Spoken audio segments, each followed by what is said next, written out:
Alright, you made it to the third and final video for Chapter 6, and what we're going to start talking about are the social influences, or the social factors that affect consumer buying decisions. Now, the three main ones that you see listed here are reference groups, opinion leaders, and family members. Now, different types of reference groups are shown on this particular diagram, this slide. Reference groups can be characterized by either direct or indirect, okay? Either direct or indirect. Direct reference groups can also be broken down into primary or secondary. Primary member groups include all the groups with which people interact on a regular basis in an informal way. This is your family, your friends, peers, co-workers, classmates, things like that. People associate with secondary membership groups on a less consistent basis, not very regularly, and it tends to be on a more formal basis. Right? These could be clubs or groups, professional groups that you would be part of, religious organizations, things like that. Indirect reference groups include groups such as different organizations that you would like to join. The book refers to them as aspirational reference groups, things that you would like to be a part of. A non-aspirational reference group is a group that you're actually trying to avoid being identified with. Okay, you don't want to be identified with this particular group. Now, in regards to influences of reference groups, for marketers, from the standpoint of a marketing manager, reference groups have three implications, as you can see on this particular slide. They serve as an information source and potentially can influence the perceptions of different people. They can affect an individual's aspiration levels. And finally, their norms either constrain or stimulate consumer behavior.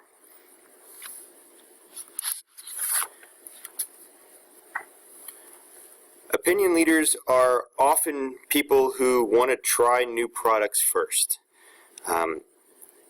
Tech companies have found that teenagers are key opinion leaders when it comes to the success or the failure of new technologies. Opinion leaders, they lead in a more casual way. A lot of it is face-to-face. Sometimes it can be difficult to locate opinion leaders. Sometimes marketers may try to create their own opinion leaders based upon what it is that they are selling and who they want to have influence in regards to their product and it being sold to other people. On a national level, big scale, companies sometimes use really prominent public figures. They could be professional athletes. They can be celebrities, such as like movie stars, singers. They could be politicians even for this. Okay, so that's all about opinion leaders. Next up is the family. Family is the most important social institution for the majority of consumers in American society. The family also influences values, attitudes, buying behavior, a lot of that. So there are instances where purchase decisions do vary significantly among family members because family members assume a variety of roles in regards to this purchase process, the process of buying something. Now you have initiators, who are the ones who suggest the start of the purchase process. They get things, kind of get the ball rolling a little bit. Influencers are those members of the family whose opinions are valued, especially more so than others. Decision makers are the ones who actually make the decision to buy or to not buy a product.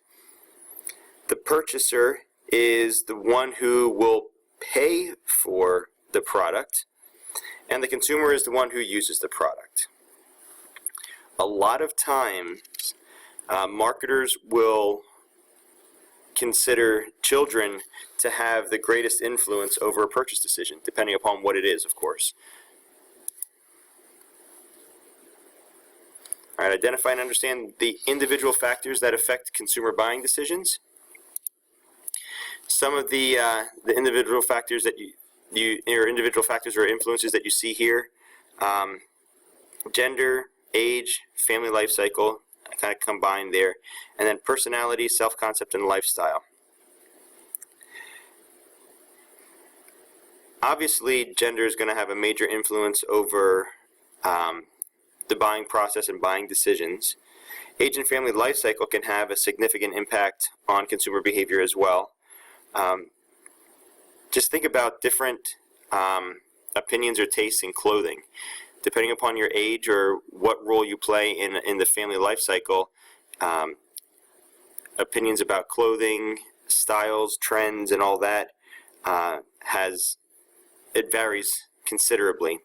That also in regards to things like food, cars, what you like to do in your spare time, things like that all vary significantly depending upon your age and who or what role you play in the family life cycle. Personality, though, that is a much broader concept. That it's a self-concept that combines the ideal self-image and the real self-image, who you really want to be, who you're striving to be, and who you truly are. Consumers, here's a key point though, consumers seldom buy products that jeopardize their self-image. All right, and lastly, a lifestyle is just a mode of living, really, as identified by your activities, your interests, your opinions, things like that. All right, now I just went through this information, so I'm just going to click on these just so you can see what the slides are, but I talked about them on the that individual influences slide, so I'm not going to go over everything once again. And this will bring us to the psychological influences then. Okay, being able to identify and understand the psychological factors that will affect your buying decisions. All right, so we have perception, motivation, learning, and then beliefs and attitudes. What I want you to be aware of with psychological influences is that they're the factors that you and I as consumers use to interact with the world. They are the tools that we use to recognize feelings, gather information, analyze information, formulate our thoughts and our opinions, and then eventually to also take action.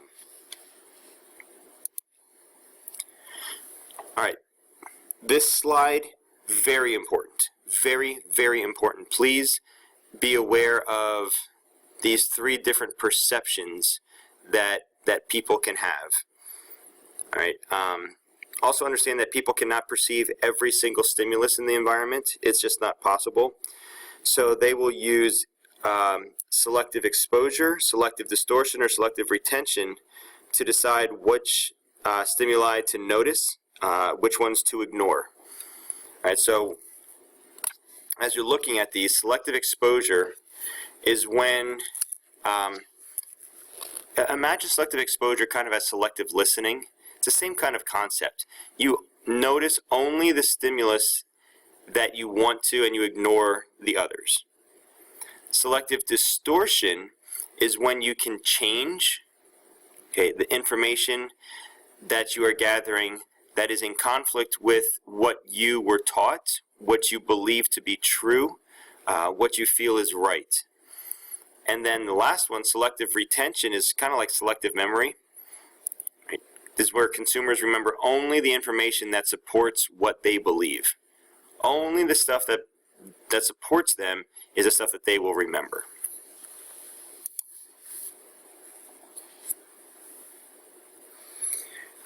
Marketers have to realize how important cues or signals are in a consumer's perception of products. Cues and signals are very, very important. Marketing managers have to identify the important attributes, such as the things that you'll see on this slide. Price, brand names, quality, reliability, all of these things. They have to identify these attributes, then design these signals or cues to communicate them to the consumers. So depending upon what it is that you want to communicate, you have to come up with the most appropriate and effective way of doing that based upon what it is that you're trying to tell them. All right, Maslow's hierarchy of needs. This is just a method of classifying human needs into 5 different categories, and this is in ascending order.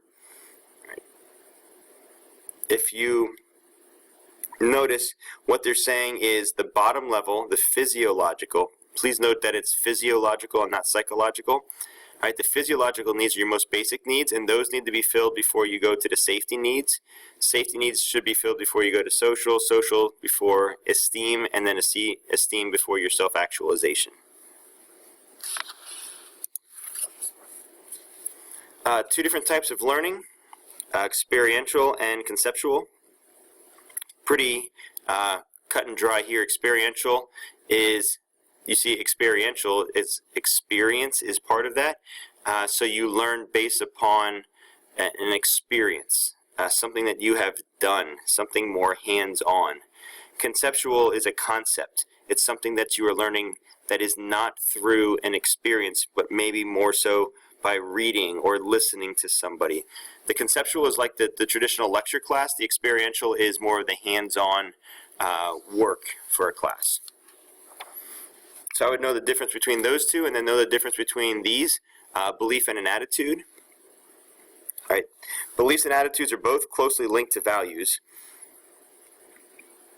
With this, you can see the definitions right there.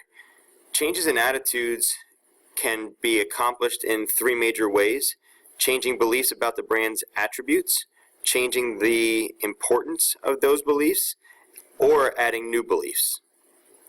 All right, that's the 3 different ways that you can change attitudes about a company, a brand, or a product.